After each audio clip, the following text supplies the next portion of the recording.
tọkọ-tìyàwó wọ́n fọ́ ṣọ́ọ̀bù wọ́n sì lọ ṣe affidavit lórí ẹrù tí wọ́n jí kó. Orílẹ̀-èdè Nàìjíríà ń le koko láti gbé fún àwọn ènìyàn tí kò rọ́wọ́ họrí.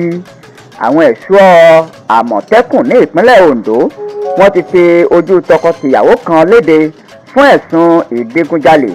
Àwọn afurasí ọ̀hún Adéwálé Olókùngboyè ó jẹ́ ẹni ọdún mọ́kàndínlọ́gbọ̀n nígbà tí aya rẹ̀ Ngozi Kenneth jẹ́ ẹni ọdún mẹ́tàlélọ́gbọ̀n. Àmọ̀tẹ́kùn ní òun mú àwọn wọ̀nyí fún ẹ̀sùn fífọ́ ṣọ́ọ̀bù láti jí ẹrù tí owó rẹ̀ tó ọ̀pọ̀lọpọ̀ mílíọ̀nù náírà nílùú Àkúrẹ́ tó jẹ́ olú ìlú ìpínlẹ̀ Ondo. Adéwálé tó jẹ́ ọkọ ìyàwó ló gbìyànjú láti di ẹ̀bi ìṣẹ̀lẹ̀ náà ru aya rẹ̀. Ọkùnrin náà ní òun kò mọ nǹkan kan nípa ìṣẹ̀lẹ̀ náà títí di àkókò táwọn Àmọ̀tẹ́kùn fi wọlé wá bá àwọn. Adéwálé ní òun kò bi ìyàwó òun léèrè níbo ló ti rí ẹrù tó kó wọlé ní ìdájí ọjọ́ tí ó kó ẹrù ọ̀hún wọlé nítorí pé kò súnlé ní ọjọ́ ọ̀hún. Arákùnrin náà wí pé aya mi ló lọ fọ́ ṣọ́ọ̀bù lóru pẹ̀lú Daniel àti Ṣeun nínú òjò lọ́jọ́ náà.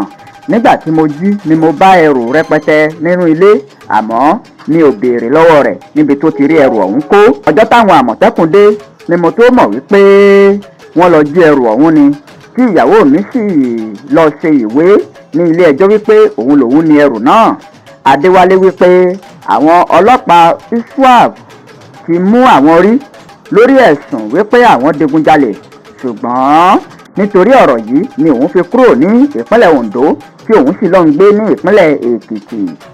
Ó ṣe àlàyé pé àwọn ìbejì tí Ngozi tó jẹ́ aya òun tó bí fún òun ni òun wá wò lọ́jọ́ náà kó tó di wípé àwọn Àmọ̀tẹ́kùn wọlé wá bá òun wípé òun lọ́wọ́ nípa ìwà ọ̀daràn àti olè jíjà.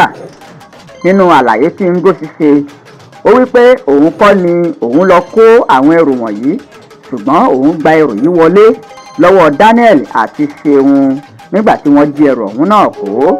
Ṣé àwọn àgbábọ̀ wọn ní agbépo lọ́jà ò jalè bí ẹni tó gbà á? Ngozi jẹ́wọ́ wípé nítòótọ́ ni òun máa ń ṣe ìwé affidavit ní ilé ẹjọ́ wípé òun lòun ni àwọn ẹrù náà.